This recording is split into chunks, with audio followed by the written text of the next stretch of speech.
Se ha dicho tanto en nombre de la tecnología, pero no existen tecnologías neutras. ¿A qué me refiero con eso? En distintos momentos de la historia hemos imaginado cómo la tecnología va a revolucionar la educación. Con distintos aparatos, distintas pantallas y cables, siempre imaginamos que con tecnología la educación llega a un nuevo nivel. Y esto la verdad no tiene nada nuevo. Llevamos casi 100 años con esta idea de que más tecnología va a generar más oportunidades en el aprendizaje. ¿De dónde viene esto? Bueno, hay 3 señores que tuvieron una enorme influencia. Isaac Asimov desde la literatura, luego Negroponte desde el MIT con la idea de bajar los costos de los dispositivos y mucho más en esa misma línea, Simon Papert, que nos hablaba de no solamente hay que aprender a utilizar la tecnología, sino que hay que aprender a entender cómo la tecnología se construye. Y detrás de eso está esta idea de que el futuro es que todos tenemos que aprender sobre tecnología. Ok, pero las cosas han ido cambiando. Muchos de ustedes habrán leído a Harari o a Susana Zuboff, que nos plantean una visión un poquito más disruptiva y no tan tranquilizante en algunos casos sobre la tecnología. Y de ahí han surgido una gran cantidad de literatura que básicamente nos dice es que el futuro es que la tecnología aprende sobre nosotros. Miren el pequeño cambio de hay que aprender de tecnología y ahora la tecnología aprende de nosotros. Los que son un poco mayores se acordarán de este pequeño iconito que está aquí, el señor Clippy, que estaba en los archivos de Microsoft, que yo no sé ustedes, pero yo cada vez que lo probé nunca me funcionó, nunca. Bueno, fue un primer intento de inteligencia artificial, después allá por el 2018 Google quiso ofrecer este servicio de autocompletado. Cuando escribimos un correo, el algoritmo nos ofrece recomendaciones. Y ahí han surgido una gran cantidad de cosas que yo creo que es importante que hoy día podamos reflexionar sobre ello. Ha surgido una gran cantidad de chats que tienen conexiones emocionales con el usuario. Una alerta interesante para los adolescentes. Y obviamente a partir de noviembre del año pasado había una explosión de discusión sobre ChatGPT, esta tecnología basada en inteligencia artificial que ofrece formas de interacción muy parecidas a cómo actuamos los humanos, pero que tiene un montón de letras chicas que yo quiero explorar un poquito con ustedes. Cuando surge el iPhone, Steve Jobs nos decía que el iPhone va a ser una bicicleta para la mente. Y el chat parece ser más que una bicicleta, un rocket para el cerebro. Pero un rocket que no sabemos en qué dirección va a ir. Con muchas oportunidades y con muchos riesgos.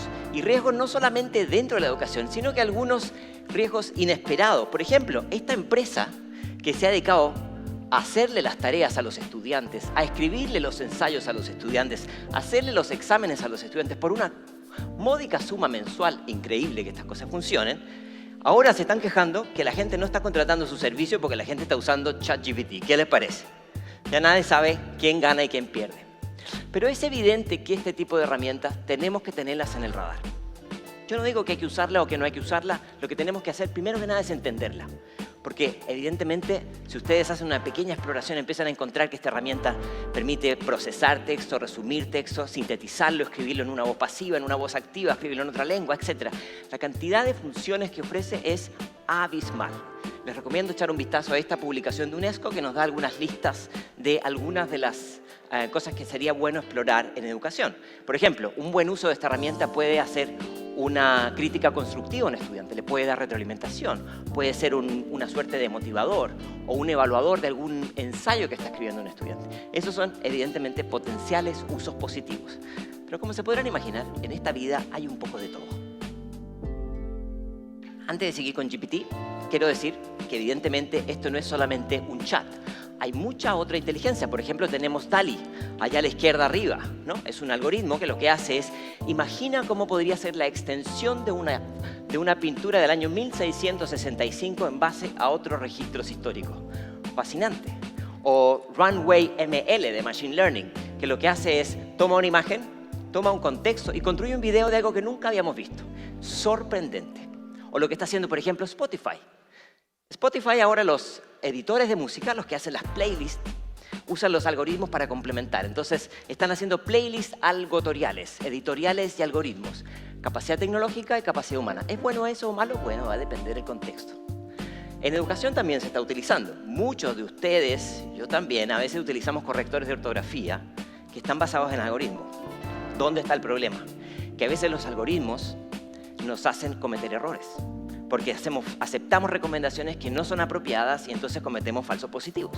Y lo mismo ocurre con algunos algoritmos que se utilizan para sistemas de supervisión automatizada de examen remoto, que durante la pandemia se usó mucho. ¿Dónde está el riesgo? Que a veces decimos que un alumno está haciendo trampa cuando realmente no está haciendo trampa.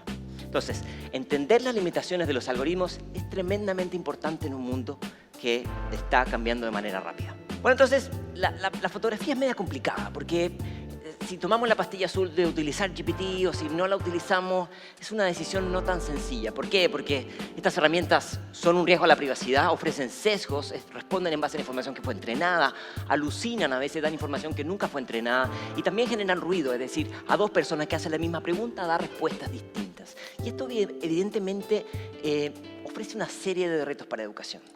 Por la información inexacta, porque no sabemos bien qué es confiable y qué no es confiable. No hay manera de darle trazabilidad a cómo identificar lo que sí es real y lo que no es. Y de alguna manera su integración en la educación sabemos que va a ser compleja. Pero también es cierto que algunas cosas que nosotros podemos llegar a enseñar, que son fáciles de enseñar, también pueden ser cosas que son fáciles de reemplazar con tecnología. Hay cosas que no son fáciles de enseñar, ustedes lo saben muy bien. Y creo que vale la pena preguntarnos, en este café que nos vamos a tomar, ¿qué habilidades y tareas no puede hacer la tecnología? ¿Qué cosas nos hacen más humanos?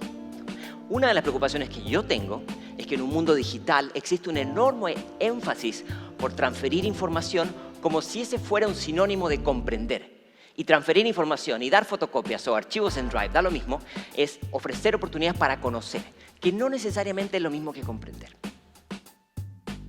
Esta fotografía ha dado vuelta mucho en las últimas semanas. Es una fotografía que a lo mejor algunos de ustedes ya vieron. Son profesores en algún lugar de Estados Unidos protestando por la incorporación de las calculadoras al aula.